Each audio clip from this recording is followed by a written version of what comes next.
Embarcação de pesca com 2 tripulantes naufraga na capital. Um homem morreu e outro continua desaparecido. Volume de chuva provoca estragos em Santa Catarina. Segundo a Defesa Civil, são 31 cidades que calculam prejuízos. Polícia prende suspeito de matar o dono de uma padaria. O crime foi registrado em Lages, no Planalto Serrano. Em meio à manifestação no Vale do Itajaí, seminário na capital discute a unificação das polícias civil e militar.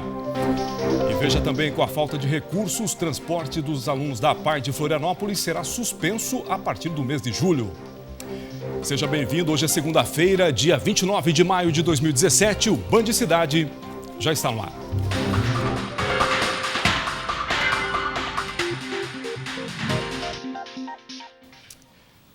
Olá, uma boa noite para você.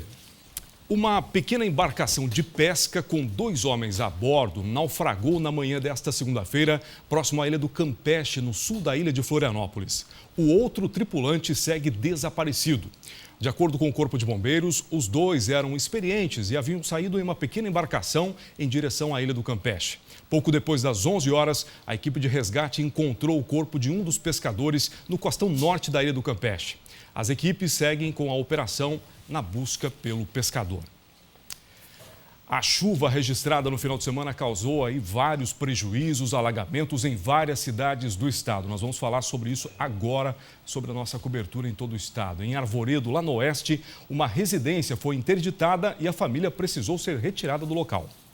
O deslizamento de terra causou a interdição desta residência que ficava a 10 metros de altura. A família que morava aqui foi transferida para outra casa. A mudança não foi problema para seu Inácio, que tem 108 anos, e tirou de letra a difícil situação. Estou forte, graças a Deus. E agora com a casa nova aqui, como é que tá? Tá bom? A Defesa Civil está monitorando o local. Se tiver qualquer movimentação aí de mais deslizes, a gente vai retirar também essas 2 famílias que estão aí mais próximas e ficar acompanhando, né? Seu Valcir construiu um muro para tentar segurar a terra, mas não foi possível. A família levou um susto quando houve o deslizamento. Agora, eles continuam com medo, porque a previsão é de mais chuva. A gente tem que ficar meio atento, né? Meio alerta. À noite ali a gente não consegue dormir bem, né? Porque qualquer barulhinho tem, parece que está descendo de novo, né? E a gente não sabe o que pode acontecer, né? Se vai descer um pouquinho só ou vai descer o barranco inteiro, né? Aqui no Oeste também foram registrados prejuízos nos municípios de Xanxerê e Concórdia. Já a Defesa Civil de Itapiranga está monitorando o nível do Rio Uruguai. A Defesa Civil, juntamente com os municípios, estão contabilizando os prejuízos. E do oeste, nós vamos agora para a Serra Catarinense. Lages foi pega de surpresa com a quantidade de chuva no último final de semana.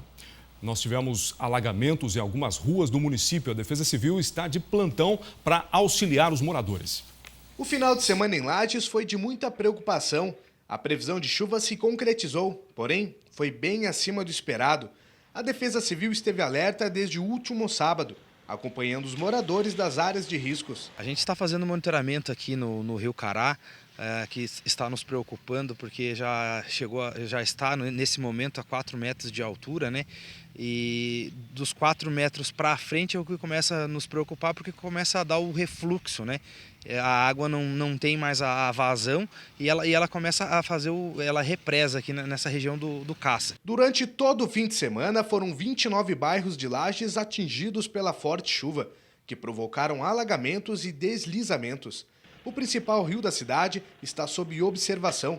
A Defesa Civil alerta a população para ficar atenta ainda durante a semana. 279 famílias afetadas, 7 pessoas ficaram desalojadas e a gente pede sim que as pessoas tenham atenção, tenham cuidado, né? Não chegar próximo dos rios, se vê alguma movimentação de massa que nos ligue para a Defesa Civil, o Corpo de Bombeiros, que a gente está aí à disposição 24 horas. Segundo a Defesa Civil, choveu 101 milímetros em 72 horas. Toda essa chuva causou isso aqui, fazendo a população de Lages ter atenção redobrada, pelo menos pelas próximas 48 horas. Neste bairro de Lages ficou impossível de trafegar. O jeito é fazer como o seu Daniel, recuperar as coisas usando uma canoa. Ele ajuda os moradores do bairro com o transporte através de um barco. É muito difícil, É muito difícil quando começa a alagar aqui. Nós usamos até 2 canoas com motor para poder ajudar o pessoal daqui, Cruz de Malta, até do Novo Milênio. Às vezes sai por aqui, chega aqui, não tem como passar, a gente passa eles. Abrigos já estão sendo montados caso seja necessário deslocar algumas famílias de suas residências. Se acontecer de represar, é bem provável que a gente precise tirar os moradores aqui das proximidades do Rio Cará. Agora, um detalhe, essa chuva, esses alagamentos em Lages, isso não é de hoje, sempre acontece isso. Chuva no final de semana também provocou estragos na Praia dos Ingleses, aqui em Florianópolis. Olha essa imagem aqui. O muro acabou não resistindo e desabando. Moradores filmaram o momento da queda desse muro, isso provocado pela ressaca que acabou destruindo, então, essa parte dessa construção. A Defesa Civil e também a Prefeitura estão aguardando agora a maré recuar para iniciar o trabalho de recuperação e limpeza aí na Praia dos Ingleses. Moradores de Rio das Antas levaram um susto no sábado à noite. Um temporal atingiu a região e destelhou aí um supermercado, inclusive atingindo veículos. Reportagem. O fato aconteceu por volta das 7h30 da noite no centro de Rio das Antas. Com o forte temporal, parte do telhado de um supermercado cedeu e 4 veículos foram atingidos. Segundo informações, os condutores estavam na rua no momento do temporal e escolheram o estacionamento para se protegerem. Ao todo, 10 pessoas, sendo um bebê, por sorte, não se feriram, apenas um grande susto. Ainda na madrugada de sábado, outras casas foram destelhadas e o Corpo de Bombeiros da cidade auxiliou com a distribuição de lonas. De Videira, Camila Constantini. Obrigado, Camila, pelas informações. A chuva que caiu nos últimos dias provocou danos em 31 municípios de Santa Catarina. De acordo com o boletim divulgado agora há pouco pela Defesa Civil, 119 pessoas foram afetadas desde a última sexta-feira. Ao todo, 33 famílias e 76 pessoas seguem desabrigadas. Além do volume de ocorrências, não há informação de feridos. Na região mais afetada, o Vale do Itajaí, como sempre, foram 44 ocorrências atendidas pelos bombeiros nas últimas 12 horas. Só em Blumenau foram 30 deslizamentos de terra registrados. Vamos mudar de assunto agora. Foram presos os suspeitos do latrocínio, roubo seguido de morte de um dono de uma padaria em Lages, na Serra. A polícia prendeu 5 pessoas suspeitas de envolvimento na morte do dono da padaria aqui em Lages, na Serra Catarinense. Segundo a Polícia Civil, 4 homens e um menor foram detidos já na sexta-feira.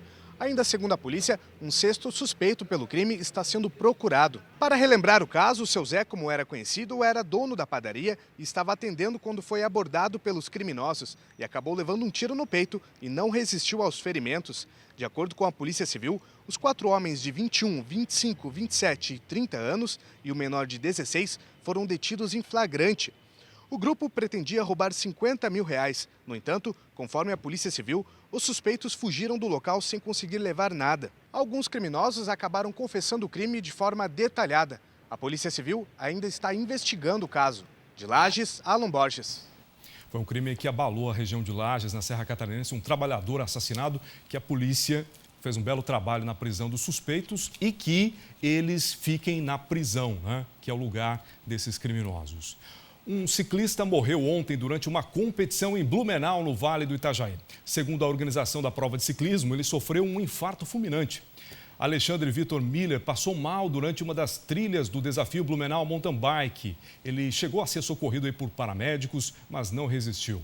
A organização informou que está dando apoio aos familiares e a Federação Catarinense de Ciclismo lamentou a morte do atleta em uma rede social. Ele sempre gostava de participar de eventos esportivos, estava em plena saúde, mas acabou aí falecendo.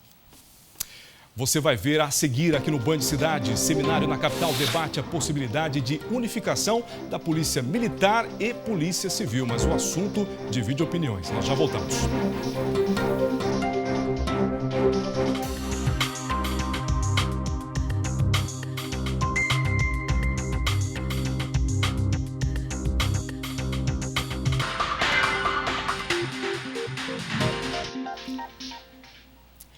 O Band Cidade está de volta em meio a polêmicas envolvendo instituições. Um seminário debateu hoje na capital a possibilidade da unificação da Polícia Militar e Polícia Civil. No fim de semana, uma manifestação foi realizada por familiares e amigos de 6 policiais militares presos preventivamente na semana passada. Eles são acusados de torturar um suspeito de homicídio. O desconforto entre policiais civis e militares fez com que o secretário de Segurança Pública de Santa Catarina fosse até o Vale do Itajaí. Ele era um dos convidados para o seminário de unificação das polícias que aconteceu em Florianópolis. Para o presidente do Simpol de Santa Catarina, que representa os policiais civis, problemas como os registrados na semana passada são pontuais. Temos tido alguns problemas, mas problemas são com pessoas e não instituições. As instituições se dão muito bem, tanto é que nosso sindicato e a Associação dos Praças são irmãos. Mesmo assim, a instituição é contra a unificação. Mas antes dela ser debatida, nós primeiro devemos regulamentar a própria Constituição. Nós sequer obedecemos à Constituição quando se fala em carreira e quando se fala em polícias. Para o presidente da Associação de Oficiais Militares de Santa Catarina, a unificação a curto prazo é inviável. Acreditamos que, se desmilitarizar, nós, militares estaduais, gostaríamos também de ter todos os direitos que existem entre os civis. Exatamente, direito à greve, direito a outros aspectos trabalhistas que a nós militares não é concedido. Na prática, o trabalho da Polícia Unificada continuaria o mesmo, que hoje é feito pela Polícia Civil e pela Polícia Militar. A principal diferença seria nos investimentos, tanto em equipamentos quanto em treinamento, que poderiam ser maiores. Outro detalhe seria a facilidade para compartilhar informações, principalmente para facilitar as investigações. O presidente da Comissão Especial da Câmara dos Deputados, que analisa a unificação das polícias civil e militar, tem organizado debates em todo o país. A unificação, para ele, melhoraria a qualidade do serviço e proporcionaria economia para os estados. As informações serão trocadas entre todos os integrantes do estado e assim, o que acontece? Uma não atrapalha o trabalho da outra. Bom, sobre as polêmicas, em nota, a Secretaria de Segurança Pública de Santa Catarina informou que o momento requer serenidade e cautela para qualquer juízo de valor e busca da verdade. Reafirma a convivência em harmonia entre os mais de 18 mil agentes que compõem o sistema estadual. A nota diz ainda que qualquer excesso será apurado pela corregedoria das instituições. Olha, essa guerra entre Polícia Civil e Polícia Militar, que alguns tentam plantar, ela não existe. É fruto de picuinhas entre um ou outro. Problemas pessoais isolados entre membros das corporações não podem estar acima das instituições. Se policiais se respeitam, as polícias se respeitam e os subordinados é que não podem se rebelar a bel prazer. Casos como esses precisam sim ser esclarecidos. A missão de cada dia da Polícia Militar, Polícia Civil, é repensar uma maneira como as duas polícias podem cooperar e melhorar a comunicação entre si. Modernizar o atual modelo, este é o caminho. Agora, a unificação ainda está longe de ser uma verdade. Um alerta para quem pretende trafegar na BR-282 amanhã. O trânsito ficará interrompido no quilômetro 87, no município de Alfredo Wagner. A interdição acontece para a retirada de uma carreta que tombou na lateral da pista. Você está vendo aí as imagens. Os trabalhos começam às 9 horas da manhã, inicialmente deixando o trânsito em meia pista por cerca de 4 horas e totalmente interrompido por 1 hora. Fica a dica para você. Você vai ver a seguir, primeiro Congresso Catarinense de Vendas na capital apresenta estratégia para ajudar empresários a enfrentar a crise. E tem mais, o transporte dos alunos da Paz de Florianópolis será suspensa por falta de verbas. Os detalhes depois do intervalo.